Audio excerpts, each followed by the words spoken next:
నమస్కారం అండి. భారతీయుడు యూట్యూబ్ ఛానల్కి స్వాగతం సుస్వాగతం. తమిళ చూశారు కదా, సుభాష్ చంద్రబోసా గాంధీనా, ఎవరు నిజమైన స్వాతంత్ర సమరయోధులు, ఎవరు నిజమైన యోధులు, ఎవరు నిజంగా పోరాటం చేసి మనకి స్వాతంత్రం తీసుకొచ్చారు? దీనికి ఆన్సరు చాలామందికి తెలుసు, చాలామందికి తెలియదు. రెండు ఉన్నాయి. తెలిసిన వాళ్ళు ఎంతమంది ఉన్నారు, తెలియని వాళ్ళు ఎంతమంది ఉన్నారు. తెలిసినా సరే తెలియనట్టు ఉండేవాళ్ళు చాలామంది ఉన్నారు. ఎందుకు? నిజాన్ని ఒప్పుకోవడానికి మనకి ఎందుకు బాధ? ఇప్పుడు మహాత్మా గాంధీ అని చెప్పుకునే వ్యక్తి ఎవరైతే ఉన్నారో గాంధీ, ఆయన చేసిన పనులకి, సుభాష్ చంద్రబోస్ గారు చేసిన పనులకి పెద్ద నక్కకి నాగలోకానికి ఉన్నంత వ్యత్యాసం ఉంది. గాంధీ ఏం చేశాడండి? మన దేశానికి father of nation Mahatma Gandhi అనడానికి ఆయన ఏం చేశాడు? మరి సుభాష్ చంద్రబోస్ని ఎందుకు అనలేకపోతున్నాం? ఆయన చేసిన పనులు అన్నీ నెగిటివ్గానే ఉన్నా సరే ఆయన మహాత్మా గాంధీ అన్నారు. మరి సుభాష్ చంద్రబోస్ మన కోసం ప్రాణాలే ఇచ్చాడు. ఆయన ఎవరు మహాత్మా అనరే? ఎందుకు అవుతాడండి గాంధీ? ఎందుకు అవుతాడు గాంధీ ఫాదర్ ఆఫ్ నేషను? హిందువులను ఊచకోతకు వస్తుంటే పాకిస్తాన్ వాళ్ళకి ఎక్స్గ్రేషియా ఇవ్వాలని 50 లక్షలు ఎక్స్గ్రేషియా ఇవ్వాలని నిరాహార దీక్ష చేసినందుకు అవుతాడా?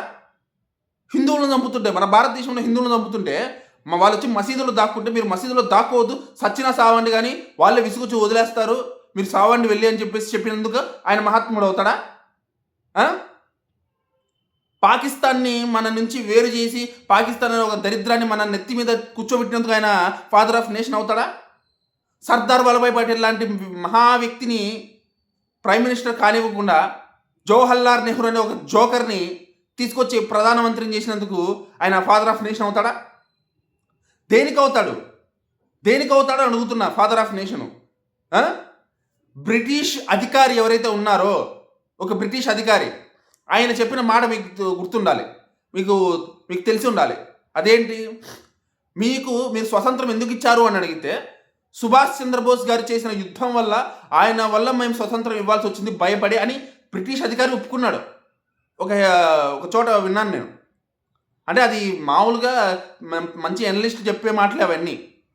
మీకు సాక్ష్యాలు కావాలంటే హిస్టరీ బుక్స్లో వెళ్ళి వెతకండి.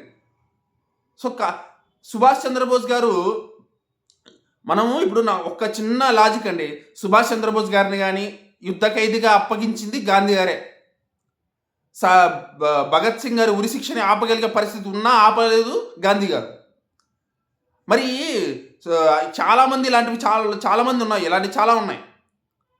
ఒక్కటి అడుగుతాను, చిన్న లాజిక్ ఆలోచించండి.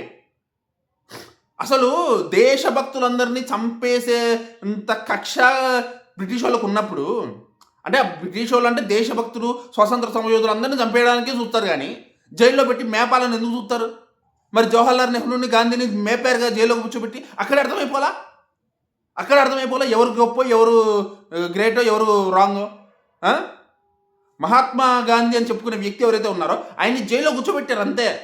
అన్ని సౌకర్యాలతో కూర్చోబెట్టి జైల్లో కూర్చోబెట్టి ఆయన ఆత్మకథ రాసుకోవడానికి ఆయన బుక్ కూడా ఇచ్చారు, ఆయన బుక్ పెన్ను కూడా ఇచ్చారు. అంత బాగా చూసుకున్నారు. మరి నిజంగా దేశభక్తుల్ని, నిజంగా స్వాతంత్ర సమరయోధులను అలా చూసుకుంటారా బ్రిటిష్ వాళ్ళు? సెన్స్ ఉండాలి కదా కొంచెమన్నా. ఈరోజు స్వాతంత్ర దినోత్సవం కాబట్టి ఈరోజు ఈ వీడియో చేయాల్సి వస్తుంది. ఈ రోజన్నా మీకు ఈ నాలెడ్జ్ పంచాలనిపించింది నాకైతే. కొంచెం ఆలోచించండి.